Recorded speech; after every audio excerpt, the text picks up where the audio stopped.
She told the janitor, "I can't date someone who cleans floors."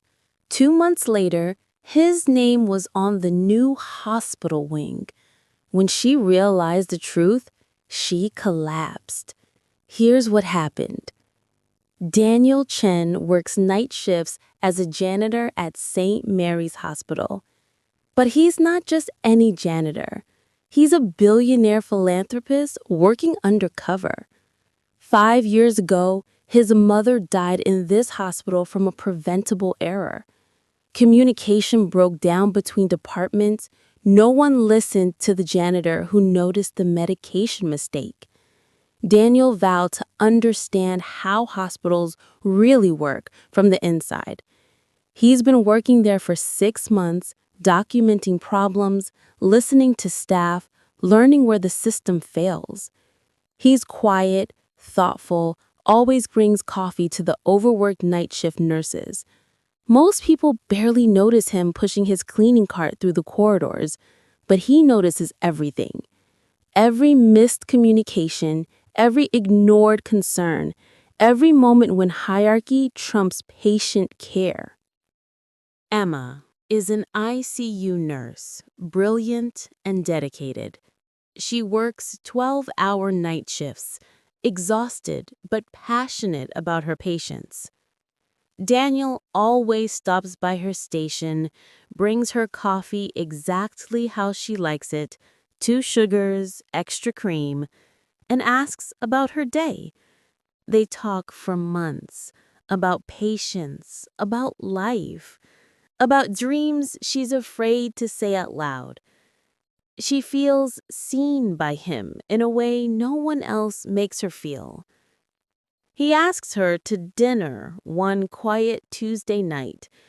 She hesitates. He's sweet, genuinely kind, but he's a janitor. She's ambitious, planning to become a nurse practitioner, maybe marry a doctor someday. But his eyes are kind, and something in her chest pulls toward him. She says yes.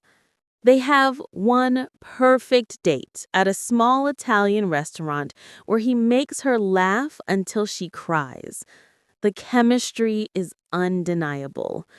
For one beautiful night, she forgets about status and career ladders. Dr. Cameron is a wealthy cardiovascular surgeon. Arrogant, dismissive of nurses, treats hospital staff like servants beneath his notice. He notices Emma one morning during rounds. "You're too smart to be bedside forever," he tells her, voice dripping with condescension disguised as a compliment. "I could help your career." He asks her out in front of the entire nurses' station, loud enough for everyone to hear. Emma sees Daniel down the hall, mopping near the supply closet, watching. Dr. Cameron says loudly, projecting for maximum audience, "You can do better than the cleaning crew, Emma. Think about your future. Think about where you want to be in 5 years." Laughter ripples from some of the staff. Emma's face flushes hot with shame and something else she can't name. She doesn't defend Daniel. The words stick in her throat. She accepts Cameron's invitation. The silence that follows feels heavier than any words could ever be. Emma meets Daniel in the break room later that night, her stomach twisted in knots. He's drinking coffee, reading a medical journal. She doesn't notice the title is from Johns Hopkins, doesn't see the bookmarked pages about hospital administration reform. "Daniel, about what happened earlier." He looks up, face calm. "It's okay, Emma." "No, it's not okay. But I need to be honest with you. Dr. Cameron asked me out. I said yes." She takes a breath. "You're an amazing person, truly kind and thoughtful. But I need someone with ambition, someone who's going somewhere in life. I'm trying to build a career here, And I need a partner who understands that world, who exists in that space. Daniel nods slowly, something flickering behind his eyes. I understand completely. You're not upset? She asks, almost wanting him to fight for her. I'm disappointed, he says quietly, setting down his coffee cup. But you're honest about what matters to you. That's important. That's valuable. He stands, picks up his mop bucket, the yellow plastic handle worn from use. I hope he treats you well, Emma. You deserve someone who sees your value. He walks away, wheels squeaking slightly on the linoleum. Emma sits there, feeling guilty, but relieved. She's made the practical choice, the smart choice. Hasn't she? If you can't stand people who judge others by their profession instead of their heart, let me know in the comments. Type, "Nobody deserves that." Because what Daniel did next only made it worse for Emma. Emma dates Dr. Cameron for 2 months. He takes her to expensive restaurants with cloth napkins and wine lists longer than textbooks, introduces her to other doctors at country club events, tugs constantly about their future like it's already decided. But he's different than she expected. He corrects her medical opinions in front of colleagues, dismisses her clinical observations, makes jokes about nurses being doctor assistants who couldn't handle med school. When she mentions wanting to become a nurse practitioner, excited about the program she's researching, he actually laughs, a sharp, dismissive sound. Why? Once we're married, you won't need to work so hard. Maybe part-time, something easy. Red flags everywhere, crimson and waving. He proposes at a hospital fundraiser, publicly, dramatically, getting down on one knee in front of 200 people. Everyone applauds. She feels trapped, but says yes because what else can she do with all those eyes watching her? Meanwhile, Daniel has stopped working night shifts entirely. She never sees him anymore in the hallways. She feels a strange emptiness in the moments between patients, but she pushes it away with wedding planning and career strategizing. She's making the right choice for her future, the practical choice, isn't she? 3 months later, the hospital announces a massive $50 million donation from the Chen Foundation for a new state-of-the-art cardiac wing. It's the largest single donation in the hospital's 87-year history. Emma attends the dedication ceremony. All staff required, no exceptions. The hospital president gives a speech, voice trembling with emotion. This wing wouldn't exist without the extraordinary generosity of Daniel Chen, whose mother passed away in our care 5 years ago. Daniel worked in our hospital for 6 months undercover to understand our needs firsthand, to see where the system fails our patients. His dedication to improving patient care and amplifying every voice in healthcare is extraordinary. Daniel walks onto the stage in a perfectly tailored charcoal suit. Emma's vision blurs at the edges. Her hands grip the chair armrests until her knuckles turn white. It's him, the janitor, her janitor.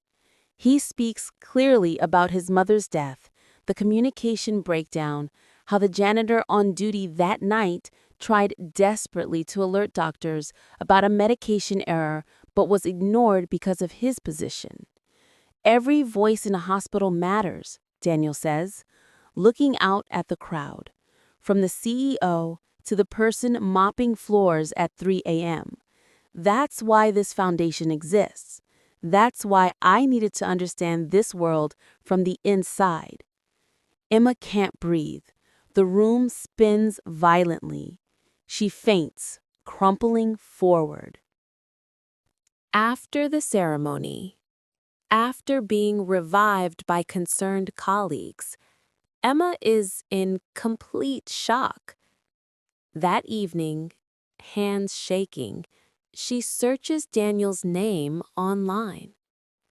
Daniel Chen, 36 years old, billionaire tech entrepreneur turned philanthropist.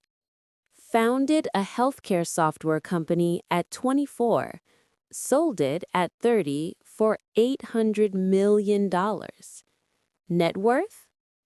$800 million. She feels physically ill, runs to the bathroom and vomits. The next day at the hospital, she overhears two nurses talking in hushed voices in the break room. "Did you hear? Dr. Cameron is being investigated by the state medical board for insurance fraud. He's been performing unnecessary cardiac procedures on elderly patients for months, maybe years, padding his numbers, his wallet." Emma confronts Cameron in an empty conference room. He's cold, calculating, unrepentant. "It's all technically legal, gray area medicine. You're overreacting like a typical nurse." She realizes with sickening clarity that he's not just arrogant. He's fundamentally unethical, possibly dangerous. She ends the engagement immediately, returns the ring to his office desk. But the guilt about Daniel crushes her chest like a physical weight. She goes to the new cardiac wing, finds the dedication plaque mounted in the main entrance, "In memory of Lin Chen and in honor of every healthcare worker whose voice deserves to be heard." Emma waits outside the hospital foundation office for an hour, rehearsing words that never sound right. When Daniel emerges after a board meeting, surrounded by executives, she approaches on shaking legs. "Daniel." He stops, dismissing the others with a polite nod. "Emma." His voice is professional, distant, nothing like the warmth she remembers. "I didn't know," she says, voice shaking, words tumbling out. "I had no idea who you were, what you were doing." "I know you didn't. That was entirely intentional on my part." "I'm so sorry. I judged you. I was shallow and status obsessed, and I threw away something real for someone who turned out to be a complete fraud. Cameron's being investigated. We're done. And I know I don't deserve your forgiveness. I know I have no right to even be standing here, but..." Daniel interrupts gently, raising one hand. "Emma, stop." She looks up, tears streaming down her face. He continues, voice kind but firm. "You weren't shallow. You were ambitious. There's a real difference between those things. But here's what you didn't understand. I wasn't a janitor without ambition. I was a janitor with purpose. You didn't respect the work itself. You saw it as beneath you, as a stopping point rather than valid labor. That wasn't about money or status. That was about fundamental values." "I know that now," she whispers. "I've learned so much. I've changed." "I'm glad," he says sincerely, and she can see he means it. Growth is important. Self-awareness is valuable. But Emma, you chose someone who aligned with your values at that specific time. The fact that he turned out to be unethical doesn't change what you chose him for in the first place. You need to sit with that reality. 6 months later, Emma broke things off with Cameron completely. He's facing multiple lawsuits now. She's enrolled in nurse practitioner school and volunteers at the new Chin Wing every weekend without fail. She's changed, humbler, more present, with every patient and every staff member regardless of position. One Saturday, Daniel visits for a quarterly board meeting. They see each other in the hallway. "You look well," he says simply. "I'm trying to be better," she replies, honestly. "The volunteer work suits you." A pause. Then, "Daniel, would you ever consider coffee? Just as friends?" He studies her face for a long moment. "Maybe someday, Emma, when we're both ready." He walks away. She watches him go, hoping someday comes, but knowing she can't rush healing she caused. Do you think he should give her another chance? Drop your thoughts below.